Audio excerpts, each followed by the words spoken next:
श्री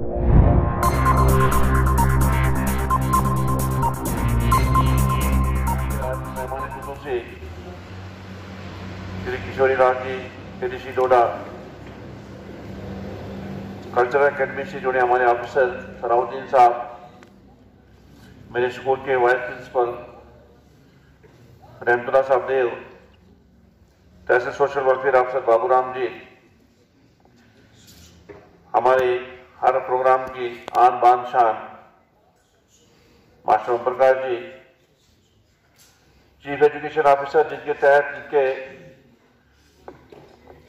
ज़ेरी निगरानी मैं समझता हूं कि जहां पे अगर एजुकेशन सेक्टर को हम थोड़ा सा बाहर करें, माइनस करें, तो हर प्रोग्राम फीका फीका नजर आएगा।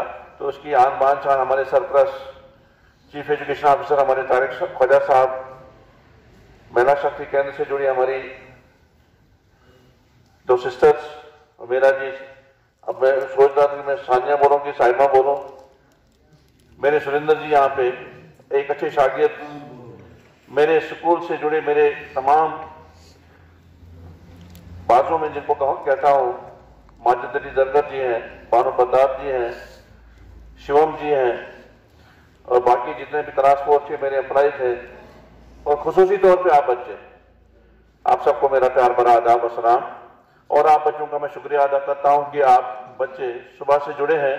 आपके बगैर हमारी कोई भी इवेंट हमारा चल नहीं पाएगा अगर आप बच्चे एब्सेंट रहेंगे।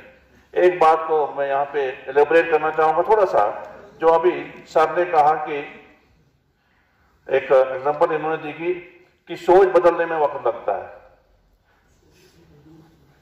हमने या समाज में या हम देखते आए हैं कि अगर हमने मुंह बंद रखना हो, खाली इशारे से हाँ बोलना हो, तो हम गर्दन को हमेशा ऐसे करते हैं और ना के लिए गर्दन को ऐसे करते हैं। और अगर हम आज से ये करें कि हाँ के लिए ये करना है और ना के लिए ये करना है, तो काफी मुश्किल लगेगा, क्योंकि हमारी सोच ऐसी बन चुकी है कि हमारा हाँ ऐसा होता है और ना ऐसा होता है। हालांकि हम ये कर सकते हैं, ये कोई खुदाई कानून नहीं है, बना हुआ हमसे ही बना हुआ होगा। काम कब बना है, कितनी सदियां पहले बना हुआ है, तो मुश्किल जरूर है। जब भी हम किसी को हाँ बोलेंगे, उसको ऐसे करने में दिक्कत जरूर आएगी, कुछ देर के लिए, कुछ दिनों के लिए, लेकिन एक दिन आएगा जब ऐसा हो जाएगा, हमारी सोच बदल जाएगी, तो वो सोच बदल गई। आप बच्चे,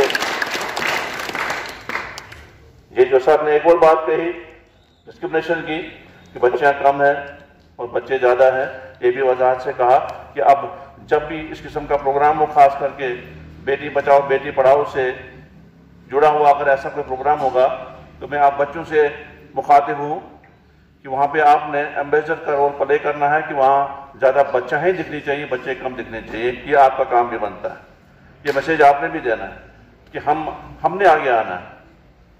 ये सब बातें हमारे लिए कही जा रही है, तो अब हमने इस पर पार्टिसिपेट करना है। जैसे आपके सामने बैठी है ये भी बेटियां हैं ना, जो कैसे फ्रंट लाइन पे, जिसको बोलते हैं ना लीडिंग फ्रॉम द फ्रंट, कैसे बड़े बड़े मंचों से बोलती है। आपने भी ये पार्ट प्ले करना है, किरदार को निभाना है। बाकी आप बच्चों ने परसों कल जो आपने वो क्या प्ले कार्ड बनाए थे, उसका रिजल्ट हमने बना के रखा है, सर ने अनाउंस कर दिया। अभी हम नाम अनाउंस नहीं करेंगे, परसों ही करेंगे, बोल रही हूँ। एक का तो रिजल्ट आ चुका है, प्ले कार्ड वाला आज का नहीं। वैसे तो डिक्लेयर तो करना ही पड़ेगा। 9 बच्चों ने, वैसे तो बहुत सारे आपने देखे थे कि बहुत सारे, लेकिन वो डिपार्टमेंट के थे अपने, उनको हमने काउंट नहीं किया। इन 9 में से 3 बच्चों ने अपने नाम नहीं लिखे हैं, कोई एड्रेस नहीं था। हमने रहमतुल्लाह सर ने यहाँ पे सजेशन दिए वहाँ पे कि हम इनको लिखेंगे अननोन 1, अननोन 2 और अननोन 3, ताकि हमारे पास प्रूफ रहेगा। ये अननोन वाले भी यहाँ पर है, और जो नॉन वाले थे, शाइला बानो थी जेएमएस नगरी से, सानिया भट्ट थी गर्ल्स हाई सेकेंडरी स्कूल से, मदीहा तबस्सुम थी ब्रेन डेवलपमेंट इंस्टीट्यूट से, संजना बोतियाल थी green model high secondary school से, श्रुति देवी जेएमएस नगरी से, और अनुराधा शर्मा इकरा मॉडल हाई स्कूल डोडा से। तो इसमें से जजेस ने काफ़ी गौर खोज के बाद, क्योंकि आपने लिखने थे वहाँ पे स्लोगन, बहुत सारे बच्चों ने यही स्लोगन लिखा था वहाँ पे, बेटी बचाओ बेटी पढ़ाओ, ये नहीं लिखना था, क्योंकि ये तो चल रहा है, ये तो हमें पता है। हमने कहा था कि आप अपने तौर पे क्या लिखेंगे, क्या बनाएंगे। तो 3 बच्चे इसमें फर्स्ट सेकंड थर्ड की पोजीशन पे आ गए। तीसरे नंबर पे Sanjana Bhutia green mart high secondary school Doda से रही।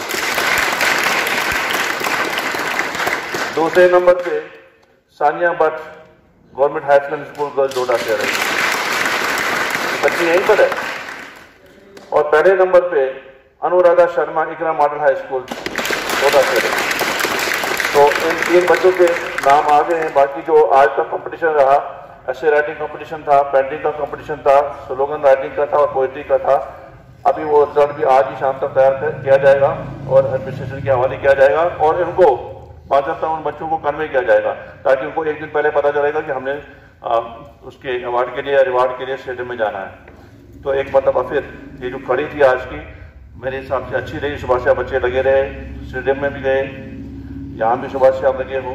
एक मरतबा फिर आपका बहुत बहुत शुक्रिया। और बच्चों, मैं आपको फिर एक बात बताऊं, मैदान में उतरना चाहिए। मैदान से बाहर रहोगे तो फर्स्ट सेकंड जीत या हार घर बैठे बैठे नहीं मिलती है। अब जिन बच्चों ने पेंटिंग में हिस्सा लिया, ऐसे राइटिंग में हिस्सा लिया, उनको कोई प्राइज नहीं मिलेगा, लेकिन इतना जरूर पता चल गया उनको कि मुझे प्राइज क्यों नहीं मिला।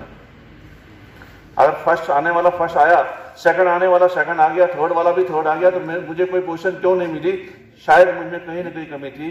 तो जब आपको कहीं ना कहीं ठोकर लगेगी, कहीं रुकावट दिखेगी, तो उसके आगे आप संभल के चलोगे। तो जो फर्स्ट लेकर पहली पोजीशन पे आता है, उसकी कंसिस्टेंसी बहुत मुश्किल होती है। पहली पोजीशन लेना बड़ा आसान है और पोजीशन को बाहर रखना बड़ा मुश्किल होता है। जिसको कोई पोजीशन नहीं मिलती है, उसको बार बार मौका मिलता है आगे बढ़ने का।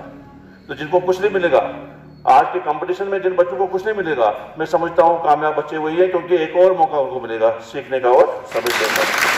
तो एक मतलब फिर क्योंकि मेरे यहाँ पे वैकी हजरात हैं, खुसूसी तौर पर मैं एडीसी साहब का बहुत बहुत शुक्रिया अदा करता हूँ कि इन्होंने आज फिर रौनक बख्शी। हमारे सीओ साहब सुबह से ही हमारे साथ जुड़े हैं, पहले स्टेडियम में, उसके बाद यहाँ पे हमारे बाबू राम जी, सलाउद्दीन साहब और ये मैडम जी, ओम प्रकाश जी, रेमप्रस और बाकी पूरा स्टाफ। एक मतलब फिर आपका बहुत बहुत शुक्रिया। अब आपके लिए प्रिपरेशन यहीं पे आएगी। Thank you once again. Tanveer Ahmad Wani, मैं इस वक्त प्रिंसिपल हायर सेकेंडरी स्कूल त्रोन में हूँ, DDP और मेरी higher secondary school boys Doda की भी है। तो ये परसों जो DC साहब ने मीटिंग ली थी, जिसमें बेटी बचाओ बेटी पढ़ाओ के तहत यहाँ पे 21 से 26 तक जो वीक मनाया जा रहा है, गर्ल चाइल्ड वीक, तो उस कमेटी में मुझे भी एक मेंबर की हैसियत से रखा गया है। उसी सिलसिले में आज यहाँ पे एक कड़ी के हिसाब से दूसरे दिन या चौथे दिन यहाँ पे डिफरेंट इवेंट्स हुए, जिसमें पेंटिंग कंपटीशन हुआ, ऐसे राइटिंग कंपटीशन हुआ, पोइट्री का कंपटीशन हुआ और स्लोगन राइटिंग का कंपटीशन हुआ। लगभग मुख्तलिफ स्कूलों से 35 से 40 बच्चों ने यहाँ पे पार्टिसिपेट किया। सर, अभी कितना ज़रूरी है कि अभी भी हमारे समाज में जो ये सोच है कि बेटी को कम माना जाता है? तो मैं समझता हूँ कि जिस तरह से गवर्नमेंट ने एक इनिशिएटिव लिया है, ख़ास करके मैं नाम लेना चाहूँगा हमारे प्रधानमंत्री नरेंद्र मोदी जी का, तो तब से मुझे लगता है कि काफ़ी हद तक इसमें जो है बहुत सुधार आया हुआ है और हमारी बेटियाँ जो हैं वो फ्रंट लाइन पे जो हैं वो आगे आ रही हैं। और मैं कहता हूँ कि एक किस्म का वो लीड कर रही है, हर साइड पे, हर महाज पे वो लीड कर रही है। जिसका उदाहरण मैं ये देना चाहूँगा कि हमारी अभी कुटवा से भी एक महिला है जो बस ड्राइवर रूट पे जो गाड़ी चला रही है, और उधमपुर से भी हमारी एक बच्ची है जो पढ़ाई के साथ साथ ऑटो रिक्शा का भी काम करती है, वो भी चलाती है और अपने पिताजी का बराबर साथ दे रही है। तो बच्चे आगे आ रही हैं। तो सर, हम क्योंकि देखा जाए कि ये सोच जो है हमारी समाज के अंदर कि बेटी को कम समझा जाता है, तो आपको क्या लगता है कि कैसे ये सोच खत्म? नहीं, अब ज़माना आ चुका है कि अब बराबरी का वक्त आ चुका है। तो जैसे कि वो बच्चों ने बड़े अच्छे स्लोगन भी लिखे हुए थे, ये बेटियों को कि भी बेटों जैसा प्यार मिलना चाहिए और बराबर वो ऐसा हम भी मान के चल रहे हैं, बेटियों को भी बराबर आगे आना चाहिए। और इस वक्त बेटियां आगे आ रही हैं पढ़ाई में। अगर हम देखेंगे किसी भी फील्ड में हम देखेंगे तो बेटियां बराबर का जो है वो लीड कर रही हैं। तो मैं नहीं समझता हूँ कि अब वो वक्त रहा है कि जो एक जहन बना हुआ था कि बेटियों को खाली घर की चार दीवारी के अंदर महदूद रखा जाए।